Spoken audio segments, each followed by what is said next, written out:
సిగ్గు లేకుండా ఇంకా మాట్లాడతారు. ఏమనంటే విద్యాశాఖ నుంచి ఒక ప్రకటన ఇస్తారు, సిగ్గు శరం లేకుండా.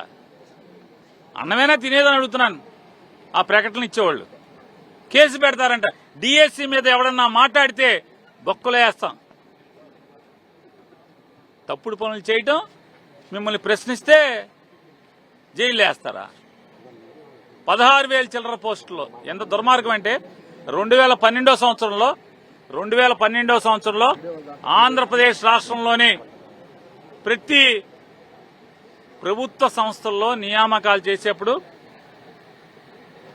స్పోర్ట్స్ కోటా కింద, అంటే క్రీడాకారుల్ని ప్రోత్సహించే ఉద్దేశంతో క్రీడల్ని పిల్లల దగ్గర నుంచి చదువుకునే విద్యార్థుల దగ్గర నుంచి అందరిలో క్రీడాతత్వాన్ని ప్రోత్సహించేదానికి, నైపుణ్యాలను వెలికితీసేదానికి 2% క్రీడాకారుల కోటాలో అన్ని ఉద్యోగాల్లో రాత పరీక్షల్లో పాస్ అయిన తర్వాత మాత్రమే ఆ కోటాని ఇవ్వాలి. అది జీవో 2012. నారా చంద్రబాబు నాయుడు గారు పుట్టినరోజు ఒకరోజు ముందు 19వ తారీఖున 2024లో ఓ జీవో ఇచ్చారు. జీవో నెంబర్ 47, తర్వాత జీవో నెంబర్ 4, ఈ 2 ఇచ్చారు. అటు ఏంటంటే 1% పెంచి 3% స్పోర్ట్స్ కోటా అంట. అసలు పడిపోతారు విలేకరులు. ఇక్కడ నా ముందున్న విలేకరులు కూడా పడిపోతారు. టెట్ గాని డిఎస్సి గాని పరీక్ష రాయకుండా సరాసరి తీసేసుకుంటారంట. పరీక్ష రాయక్కర్లేదంట. 3,30,000 మందిలోంచి కాదు తీసేది, దొడ్డిదారుల నుంచి వెనకో తలుపు తీస్తారు. తలుపు తీసి దాంట్లోంచి దొంగ సర్టిఫికేటా, అది మంచి సర్టిఫికేటా, నిజమైన ఈ ఆటగాడా అనేది లేదు. 29 ఆటలుంటే ఆ 29 ఆటలని 67 ఆటలుగానే ఎంతో మార్చారు. 67 ఆటలుగా ఆ జీవో నెంబర్ 4. 67 ఆటలు ఏంటయ్యా అంటే ఆశ్చర్యపోతారు మీరు. మనం చిన్నప్పుడు రింగ్ ఆడుకునేవాళ్ళం, టెన్నికాయిట్, అది పర్ల సందుల్లో గొంతుల్లో బ్యాట్ ఉచ్చుకుని రబ్బర్ బాల్తో క్రికెట్ ఆడతారు. రబ్బర్ బాల్ క్రికెట్ కూడా ఉద్యోగం తీసేయడానికి స్పోర్ట్స్ కోటా అంట. చిన్నప్పుడు తాడు లాక్కునేవాళ్ళం, అటో 10 మంది ఇటో 10 చేంజేవి, టగ్ ఆఫ్ వార్ అని. ఆ తాడు లాగటంలో కూడా టీచర్లు పోస్ట్ ఇచ్చేయచ్చంట. బొంగరాలు వేయటం, ఇక దాంట్లో లేనిదే అంటే బచ్చాలు, గోడంబెళ్ళ, గోళీలు, ఈ ఆటలు తప్పితే మిగతా అన్ని ఆటలు పెట్టారు. పేకాట లేదులేండి. దాంట్లో అది వేరు డబ్బులు. ఆ డబ్బులు ఎమ్మెల్యేలు ఊరుకోరుగా. పేకాట దీంట్లో పెడితే వాళ్ళది ఎమ్మెల్యేల రైట్లు. చంద్రబాబు నాయుడు పేకాట దీంట్లో పెడితే కుదరదు.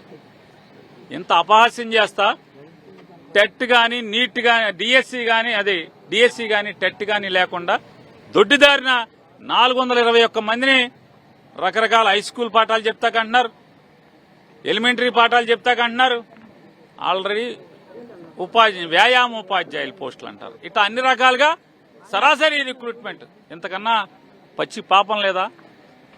తప్పు కదా, ఇది నీచం కదా. నేను ఛాలెంజ్ చేస్తున్నా, ఆంధ్రప్రదేశ్ రాష్ట్రంలో జరిగినటువంటి దగా డిఎస్సి, మెగా స్కామ్ గా జరిగినటువంటి డిఎస్సిలో రిక్రూట్మెంట్ లో 421 చిల్లర మందికి నేరుగా స్పోర్ట్స్ కోటాలో 3% చొప్పున రిక్రూట్ చేసినటువంటి ప్రతి ఒక్కరి సర్టిఫికెట్ని బయట పెట్టమని ఛాలెంజ్ చేస్తున్నా. ఇన్నాడేదో బోత్ ఆర్ నాట్ సేమ్ అని ఏదో చెప్తున్నావు రోజు సొల్లు కబుర్లు.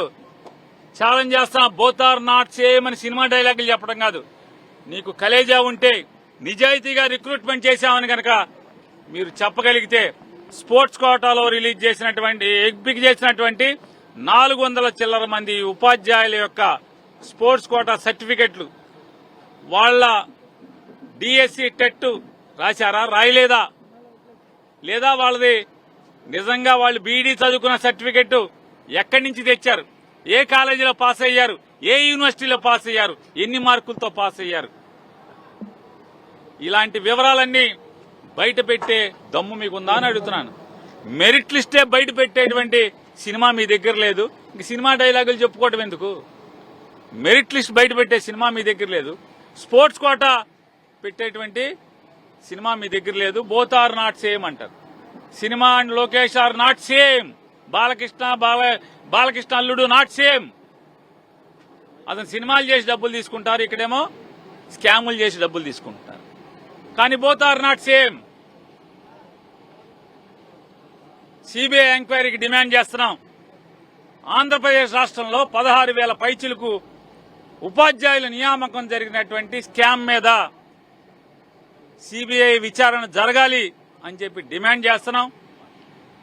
సత్తా ఉంటే, కలేజా ఉంటే, అంతరాత్మ ఉంటే, నిజాయితీగా మేము రిక్రూట్మెంట్ చేశాం అంటే మెరిట్ లిస్ట్ బయట పెట్టండి.